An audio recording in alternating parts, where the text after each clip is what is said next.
The test is in 4-part, Part 1, Part 2, Part 3, and Part 4. Now look at Part 1. Part 1. You will hear a conversation between two students about buying a used car. First, you have some time to look at questions 1 to 6.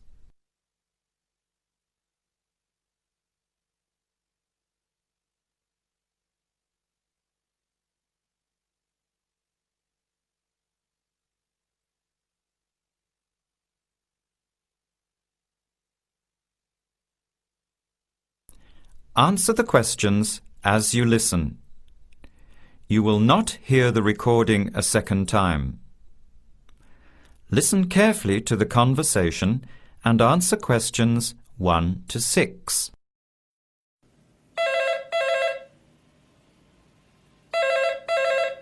Hello, Hello, can I speak to Eleanor, please? this is Eleanor speaking. Hi, my name is Jan. I'm calling about the car that was advertised on the notice board in the Student Union building. Is it still for sale? Yes, it is.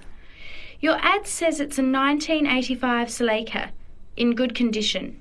It's old, but it has been well looked after. My family has had the car for 10 years. I'm just the third owner and my mother had it before me, so we know its history. We've got all the receipts and records. It's had regular maintenance and the brakes were done last year. It runs really well but looks its age. Why are you selling it, by the way? Well, I'm going overseas next month to study. I'll be away for at least 2 years, so I have to sell it. Unfortunately, it's been a good car. You want $1,500, is that right? I was asking $2,000, but since I need to sell it quickly, I've reduced the price. Would you like to come and take it for a drive? I don't live far from the university. Yes, I'd like to have a look. What time would suit you? Any time this evening is fine. Well, I finish classes at 6 o'clock. How about straight after that? Say 6:30? Great, I'll give you directions. When you leave the main gate of the university, turn left on South Road and keep going until you get to the Grand Cinema. Take the first right, that's Princess Street. I'm at number 88 on the right. So it's 80 Princess Street. No, it's 88 Princess Street and the suburb is Parkwood. You'll see the car parked in front. It's the red one with the for sale sign on it. Okay, thanks Eleanor. I'll see you later. Bye. Before you hear the rest of the conversation, you have some time to look at questions 7 to 10.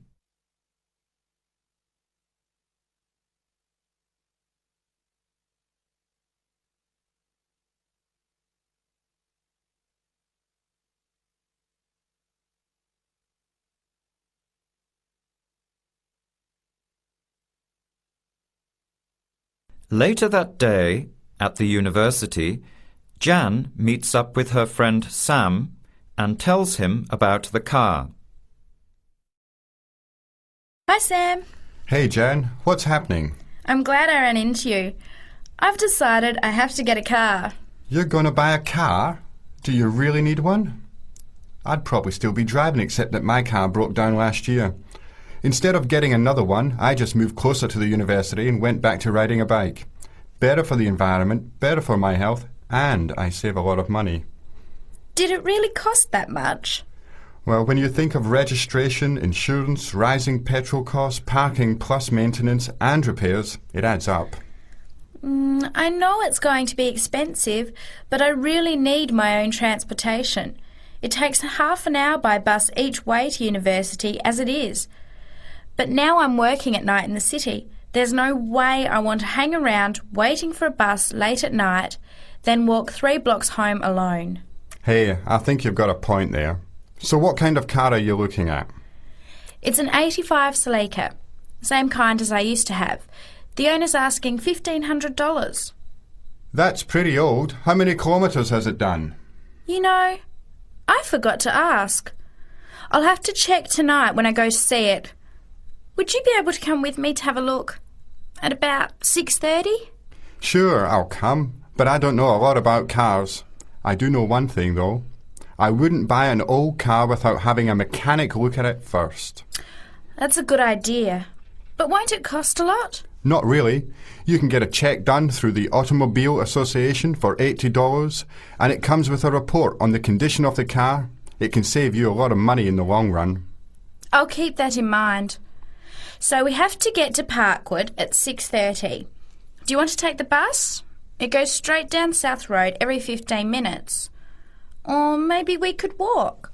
I don't think it's that far. Actually, I could borrow my roommate's motorbike for an hour or so. He's working all evening in the library. Do you think he'd mind? No way. He owes me a favour or two. Okay, great. See you at 6, outside the student centre. That is the end of part 1. You now have half a minute to check your answers.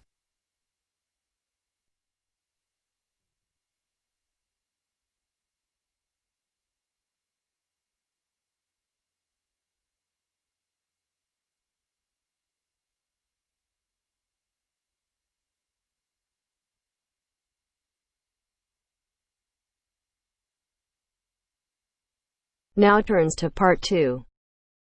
Part 2. Section 2. You are going to hear a lecture about dining services. First, you have some time to look at questions 11 to 14.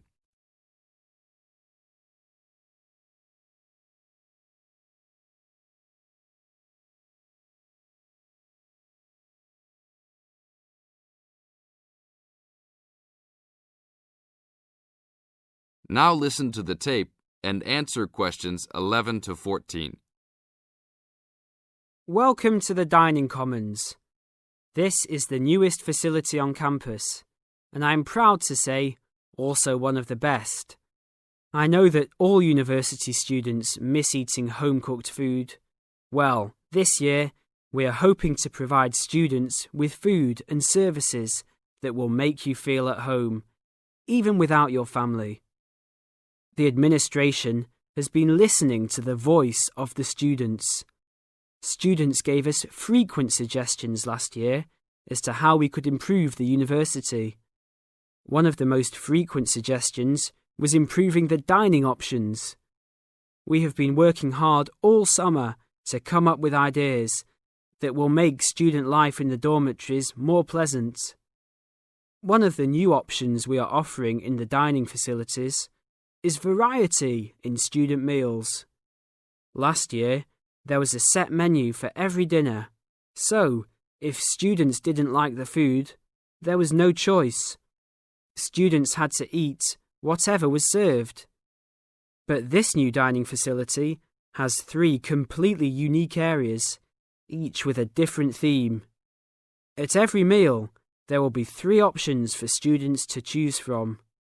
For example, there might be Italian food at station number 1, which might consist of pizza and pasta. At station number 2, there would be American food, consisting of hamburgers and hot dogs. At station number 3, there could be vegetarian soups and salads, accommodating all the vegetarians. We hope that with the greater selection of food, all students will find something to their liking. Now look at questions 15 to 20.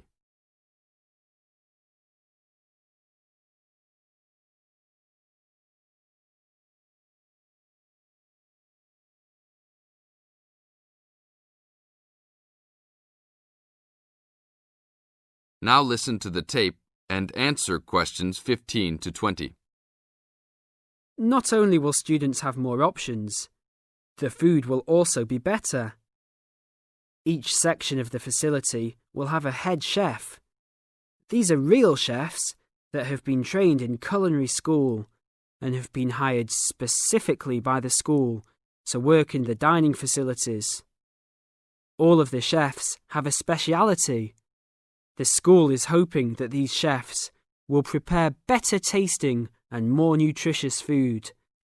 Every student will be able to make suggestions and also give their input as to which menus taste better. Last year, many students complained that the dining facilities didn't have very convenient hours. This year, we hope to change that. We will open for breakfast at 6 a.m. to accommodate all the early risers.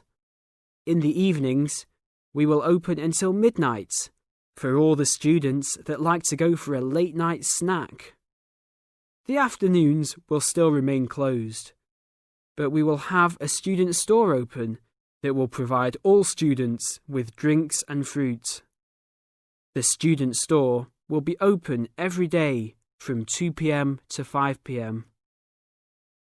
Every student that has paid full tuition and dormitory fees has already paid for their dining facility fees. Students can eat at any time and in any amount for free. If you are a student that does not live in a dormitory, you can still purchase a dining facility card. This card will entitle you to the full services of the dining facility. This card is available only for students and is not open to the general public.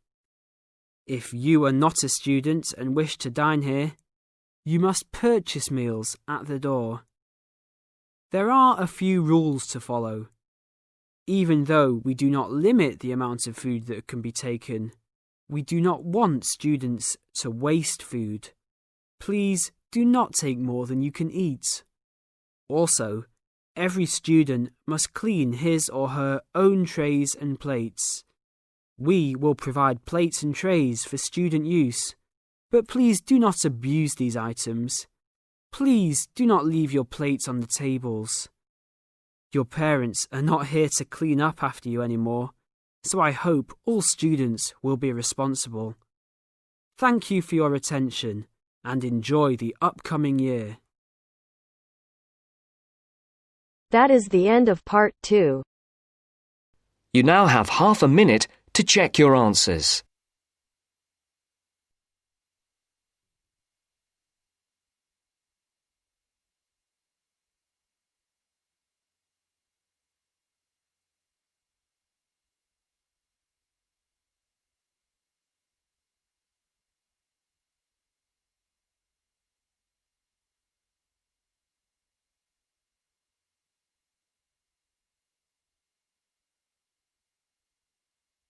Now turns to part 3. Part 3. You'll hear a woman calling Laverton Arts Centre for some information. First, you have some time to look at questions 21 to 26.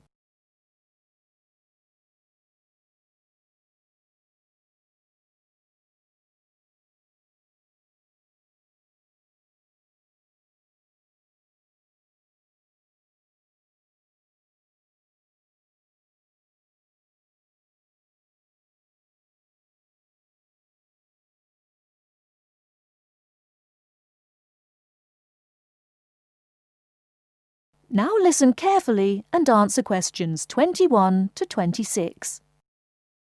Laverton Arts Centre. How can I help you? Hello. I've been to the Arts Centre a few times recently, and I understand you have this scheme for regular visitors. The Friends of Laverton Arts Centre. Yes, that's right. I wonder if you could tell me a little about it. I mean, how much it costs and what benefits it offers, things like that. Certainly. Well, first of all, the good news is that we've recently changed the scheme. It used to cost £15 a year, but now it's free. All you have to do is fill in an application form.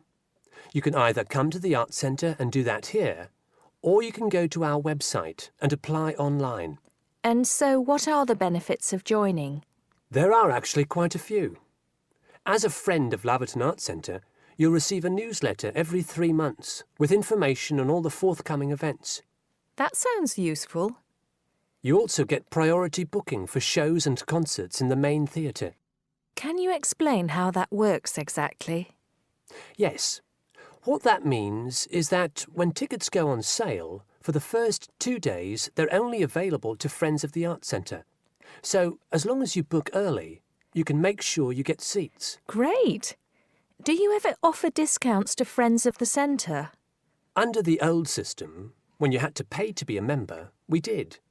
Under the new system, there won't be any discounts for shows in the main theatre or films at the Arts Cinema. Having said that, we will be offering some discounts to members for performances in the small theatre. There'll be information about this in each issue of the newsletter.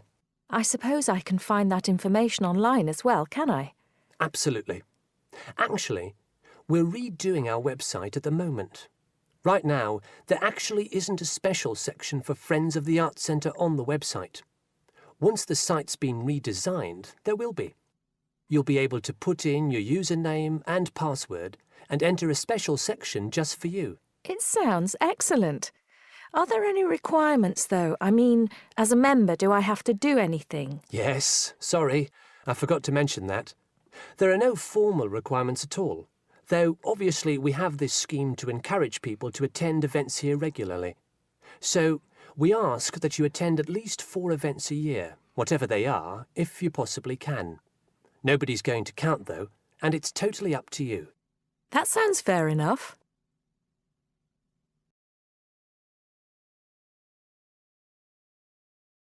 Before you hear the rest of the talk, you have some time to look at questions 27 to 30.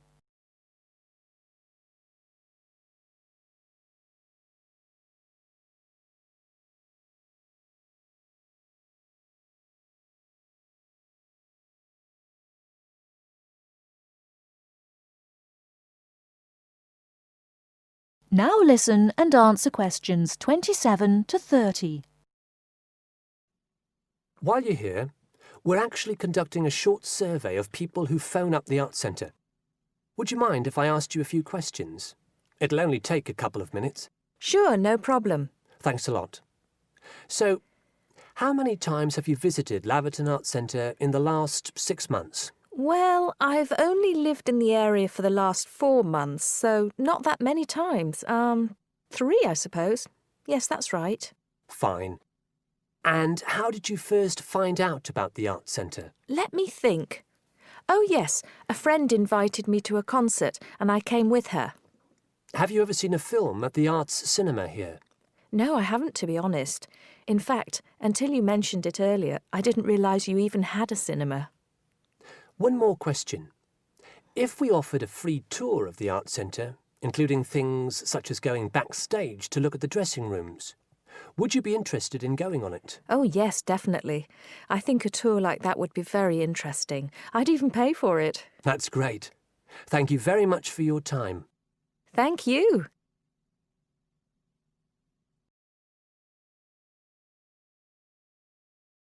That is the end of part 3. You now have half a minute to check your answers.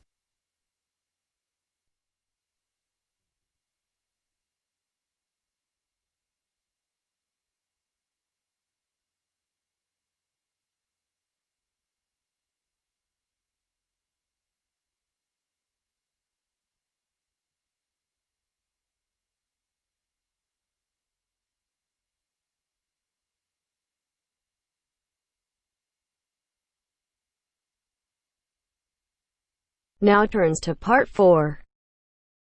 Part 4. You are going to hear a lecture on fishing. First, look at questions 31 to 36.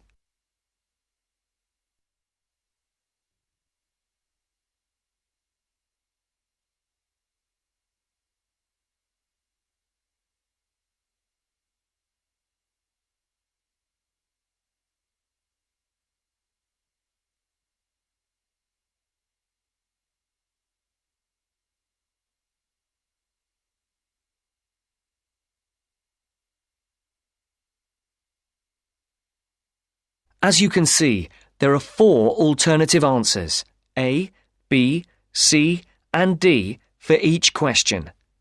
Decide which alternative is the most suitable answer and circle the correct letter.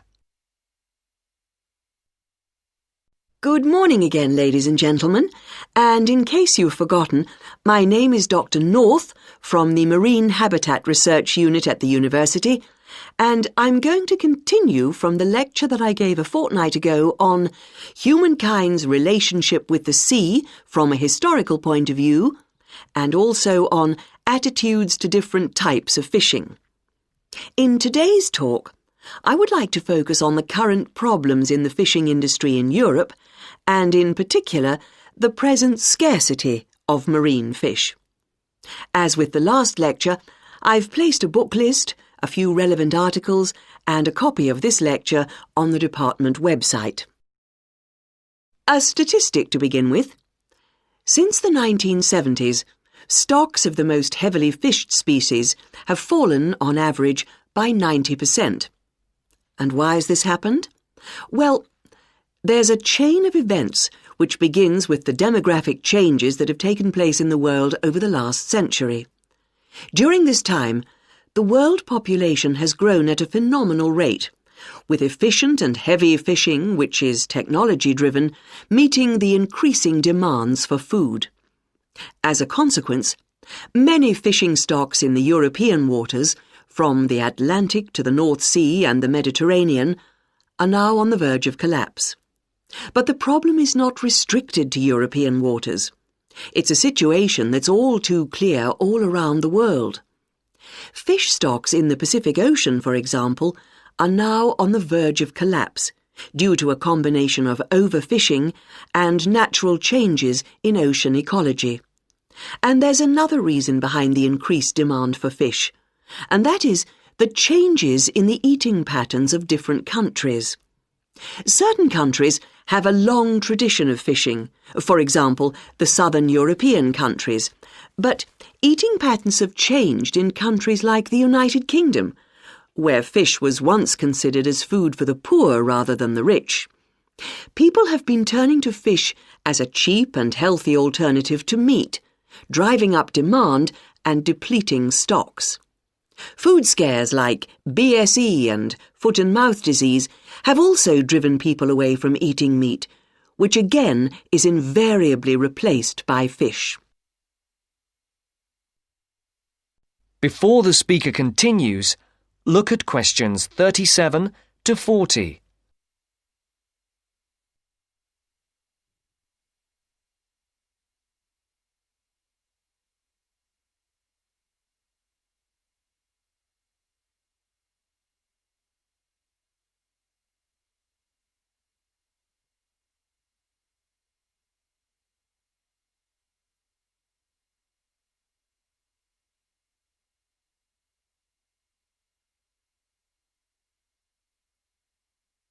As you listen, complete the table. Write no more than 3 words for each answer. Another important reason is that a sizable proportion of the catch from modern trawlers or fishing boats is thrown away. Nets quite often land fish that are not wanted and which are thrown back into the sea dead. Discarded nets and other traps are responsible for the deaths of many fish. Our seas, like the rest of our environment, are littered with rubbish, which also destroys lots of fish. And fish are also being changed by the chemicals dumped into the oceans, as well as by overfishing, so the size of certain species is decreasing. More then have to be fished to produce a decent catch. And the solution? Well, there has to be more than one answer to the problem. Fish farms provide a partial solution, but the quality of the fish is usually inferior to those in the wild. Reducing the amount of fish that any one trawler or fishing boat is allowed to land is the most effective, but also the most unpopular measure. Countries in Europe like Spain rely heavily on fishing, and are naturally against any step which restricts their catch. But if the depletion of fishing stocks continues, there will be no fish left to fish.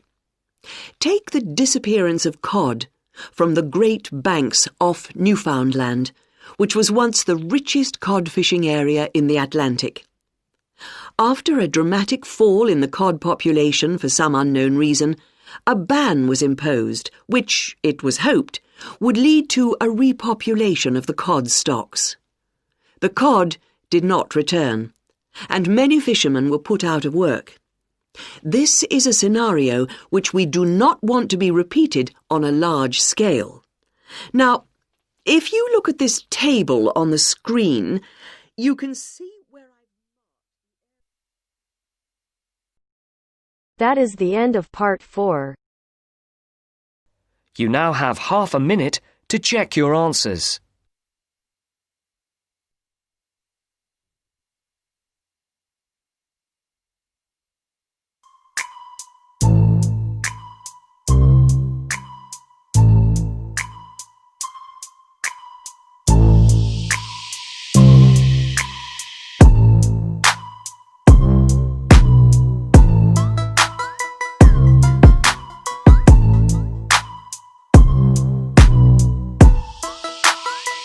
That is the end of the test. You now have 10 minutes to transfer your answers to your Ielts listening answer sheet.